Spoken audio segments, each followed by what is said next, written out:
আসসালামু আলাইকুম, আমি ইকবাল হোসেন, আইএস একাডেমিতে আপনাদের স্বাগতম। আজকে আমরা প্রিন্সিপাল অফ অ্যাকাউন্টিংয়ের জার্নাল অধ্যায়টা থেকে আলোচনা করব। তো জার্নাল অধ্যায়ের আমাদের বা জার্নাল চ্যাপ্টারে যে টার্মগুলো বা যে ট্রানজেকশনগুলো খুবই কঠিন মনে হয় স্টুডেন্টদের কাছে, সেই কয়েকটা ট্রানজেকশন আমি এখানে তুলে ধরছি। যেমন একটা আনআর্নড সার্ভিস রেভিনিউ সম্পর্কে।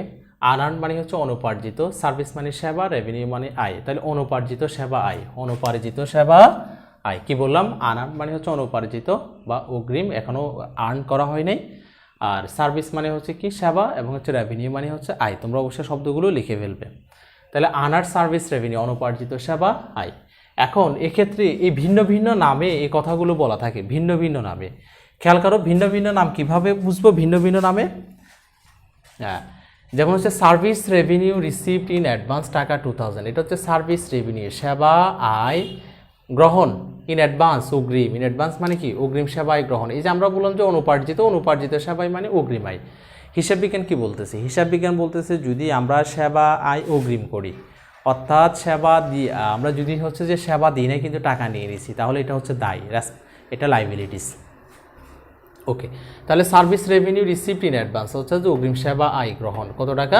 2000। Service revenue received but unearned, এটার অর্থ হচ্ছে সার্ভিস রেভিনিউ রিসিভ করছি, সেবা আয় গ্রহণ করে ফেলছি, বাট আনআর্নড কিন্তু অনুপার্জিত থেকে গেছে। এটার অর্থ হচ্ছে যে এই যে অনুপার্জিত থেকে গেছে, এটার অর্থ হচ্ছে সেবা দিই নাই কিন্তু টাকা নিয়ে নিছি, সেবা দিই নাই টাকা নিয়ে নিছি, এটা হচ্ছে অগ্রিম আয়।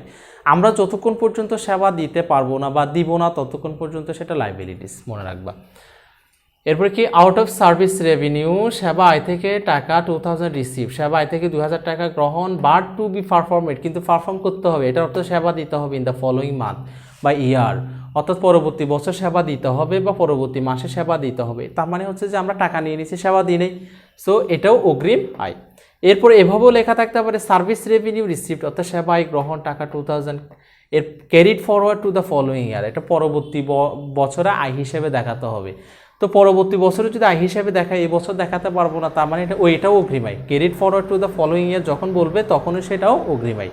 তো এসবগুলোর অর্থ হচ্ছে যে অগ্রিম সেবা আয়, এসবগুলোর বাংলা অর্থ হচ্ছে যে অগ্রিম সেবা আয় গ্রহণ, অগ্রিম সেবা আয়, অথবা এটার বাংলা অর্থ হচ্ছে অনুপার্জিত সেবা আয়, অগ্রিম সেবা আয়, বা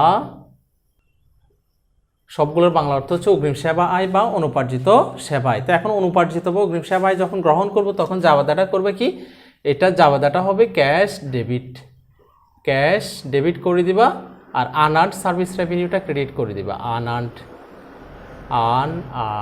সার্ভিস রেভিনিউ ক্রেডিট করে দিবা। ওকে, তাহলে এখানে টাকা 2000, আমরা এখানে 2000 টাকা লিখবো, আর এখানে 2000 টাকা লিখবো। তাহলে কি বললাম? এই সবগুলোর বাংলা অর্থ একটাই, অগ্রিম সেবা আয় বা অনুপার্জিত সেবা আয় গ্রহণ, অগ্রিম সেবা আয় বা অনুপার্জিত সেবা আয় গ্রহণ। এটা কি হবে? যে cash debit unearned service revenue credit. ব্যাখ্যা কি দিবা? ব্যাখ্যা হচ্ছে টু রেকর্ড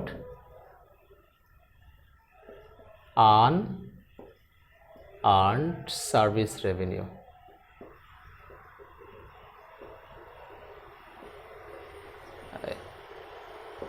এটার ব্যাখ্যা হচ্ছে two record unearned service revenue, এটার ব্যাখ্যা। এবার আসো আমরা এখানে দেখো অ্যাক্রুড ইনকাম, অ্যাক্রুড মানে বকেয়া, ইনকাম মানে আয়, বকেয়া আয়। তো বকেয়া আয় মানে হচ্ছে অনাদায়ী আয়, অর্থাৎ আমরা সেবা দিয়ে দিছি কিন্তু টাকা গ্রহণ করতে পারি নাই বা গ্রহণ করি নাই, এখনো করব, এটাকে আমরা বলবো যে বকেয়া আয়। এখন অনাদায়ী আয়, ওকে। তো এই কথাগুলো অনাদায়ী আয়গুলোই ভিন্ন ভিন্ন নামে থাকতে পারে। যেমন এখন আমি প্রথমে 1 নম্বরে কি লিখলাম? আনরেকর্ডেড সার্ভিস রেভিনিউ, অর্থাৎ সেবা আয় কি করা হয়নি? রেকর্ড করা হয়নি। এটা ধরে নিব যে আয়টা এখনও কি হয়নি? নগদে গ্রহণ করা হয়নি, তার মানে এটা বকেয়া আয়।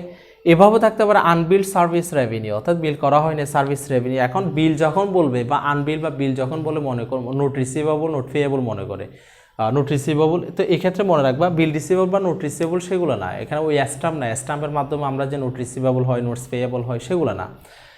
যখন বলবো যে আনবিল্ড সার্ভিস রেভিনিউ, তোমরা অবশ্যই মনে রাখবা যে এটা বকেয়া আয়। সার্ভিস রেভিনিউ আর্ন বাট হচ্ছে নট রিসিভড, যদি সার্ভিস রেভিনিউ আর্ন করা হয়েছে, অর্থাৎ আমি সেবা দিয়ে দিছি কিন্তু রিসিভ করি নেই, মানে টাকা রিসিভ করি নেই, বুঝে গেছে, এটাও বকেয়া আয়। সার্ভিস প্রোভাইডেড, সেবা প্রদান করা হলো, অর্থগুলো লিখে রাখবে। সার্ভিস মানে সেবা প্রদান করা হলো, সার্ভিস প্রোভাইডের সেবা প্রদান করা হলো, বাট টু বি কালেক্টেড কিন্তু গ্রহণ করতে হবে, তার মানে সেবা প্রদান করছি, টাকা গ্রহণ করতে হবে কত 9,000 টাকা, এখনও গ্রহণ করিনি, এটাও বকেয়ায়।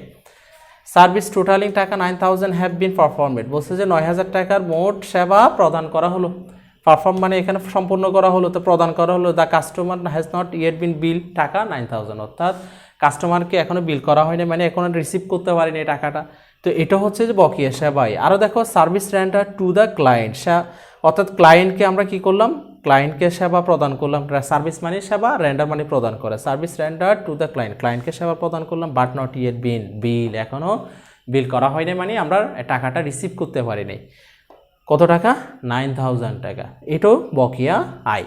তার মানে এখানে সবগুলোর অর্থ হচ্ছে যে বকেয়া, সবগুলোর অর্থ কি বকেয়া আয়, বকেয়া, আচ্ছা এখানে লেখা হয়েছে বকেয়া বা অনাদায়ী, এই সবগুলোর অর্থ কি, এই সবগুলোর অর্থ হচ্ছে বকেয়া বা অনাদায়ী আয়।